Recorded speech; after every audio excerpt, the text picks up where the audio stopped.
Hello दोस्तों, स्वागत है आप सभी के इस सेशन में। This session is part of a 10 minute a day series for the JIB exam.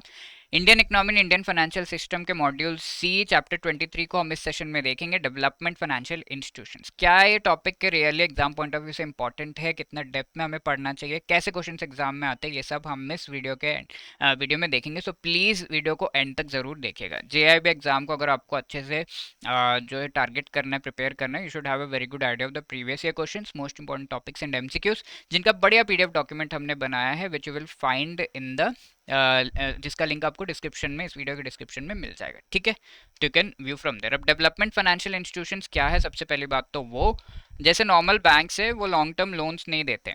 तो जब भी हमें डेवलपमेंट की बात करते हैं तो लॉन्ग टर्म लोन्स की रिक्वायरमेंट है, जहाँ पर लोन दिया, फिर इंफ्रास्ट्रक्चर डेवलप हो रहा है 10 साल, फिर उसके बाद आपको पेमेंट बहुत साल बाद आएगा, तो लॉन्ग टर्म लोन्स रिक्वायर्ड है फॉर द डेवलपमेंट। तो बैंक नहीं दे पाते बिकॉज ऑफ द कंस्ट्रेंट्स। उनका जो लाइबिलिटीज है वो शॉर्ट टर्म के होते हैं, लोन लॉन्ग टर्म का दे देंगे तो कैसे मिसमैच हो जाएगा।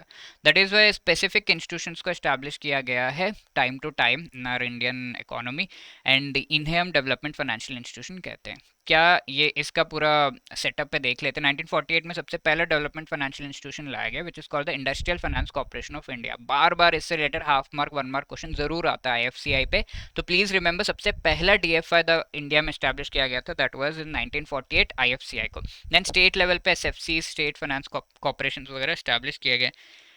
1955 में इसी से रिलेटेड आईसीआईसीआई को लाया गया। It was a development financial institution, bank नहीं था पहले, तो ये आगे जाकर 1994 में बैंक बना and it became the first new private bank in India. ठीक है, ये सब हम आगे डिस्कस करेंगे आगे के सेशंस में।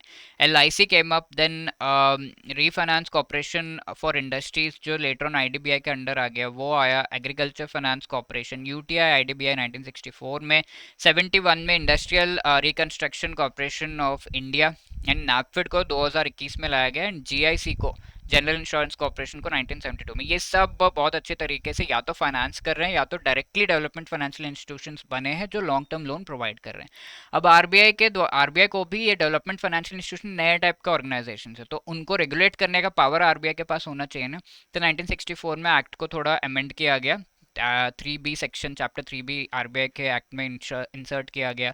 इसमें एक सेक्शन 45 आईसी इंसर्ट किया गया, एंड इसके थ्रू ये पर्टिकुलर एक्ट डीएफआईस को भी रेगुलेट करने लगा। 1981-86 के बीच 81 में नाबार्ड एग्जिम बैंक को जो है लाया गया, जो कि नाबार्ड एग्रीकल्चर फील्ड में, EXIM and export import field में एक्चुअली एक्टिविटीज करते हुए डेवलपमेंट को फाइनेंस करने के लिए सक्षम बने। SCICI shipping related, power and Indian renewable energy related DFIs को भी लाया गया।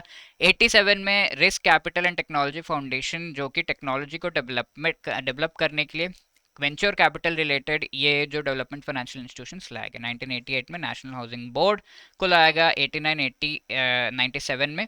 फिर और भी institutions like tourism finance corporation सिड भी, ये सबको लाया गया 1997 में। इंफ्रास्ट्रक्चर डेवलपमेंट फाइनेंस कंपनी को लाया गया। ठीक है, ये सारे नेम्स हैं, एंड ये थोड़ा सीक्वेंस एग्जाम में पूछ लेते हैं, ईयर्स आप याद रखेगा थोड़ा एक दो बार पढ़ के repeatedly. What are the objectives of DFIs? Next thing, development लाना, ऑब्वियसली ग्रोथ लेकर आना in high priority areas, rural development, skill development, small and medium enterprises को हेल्प करना, एंड एज अ कोऑर्डिनेटिंग इन सबको कोऑर्डिनेट करने के लिए हेल्प करना। ठीक है, with respect to development of India. And classification कैसे डीएफआईएस का किया गया है, तो ये डिफरेंट टाइप के, एक तो बैंक है, ठीक है, IFCI, IDBI, ICICI, SCICI, SIDBI, NABARD, ये सब बैंक्स है जो स्पेसिफिक एरियाज में डेवलपमेंट को फाइनेंस कर रहे हैं, इंफ्रास्ट्रक्चर को फाइनेंस कर रहे हैं। And there are specialised financial institution जो स्पेसिफिक एरियाज में, again like Exim bank export import में, नाबार्ड एग्रीकल्चर में, TFCI, TDICI, these in the technology and tourism sectors, they are financing the particular development related activities. अब investment institution है कई सारे, LIC, UTI, ये सब इन्वेस्टमेंट इंस्टीट्यूशन है जो डेवलपमेंट एक्टिविटीज को प्रमोट करने के लिए इसमें इन्वेस्टमेंट जो है जा रहा है। अपार्ट फ्रॉम दैट स्टेट, ये क्या है, डायरेक्टली वी कैन नॉट से कि बैंक है या फिर डायरेक्टली फाइनेंस कर रहे हैं, वो इन्वेस्ट कर रहे हैं in the infrastructure.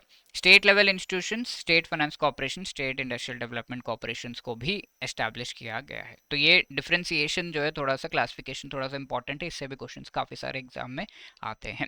This is one question for you, please pause the video and try to answer it. Very easy question, देखने में लंबा चौड़ा लग रहा है बट ईजी है।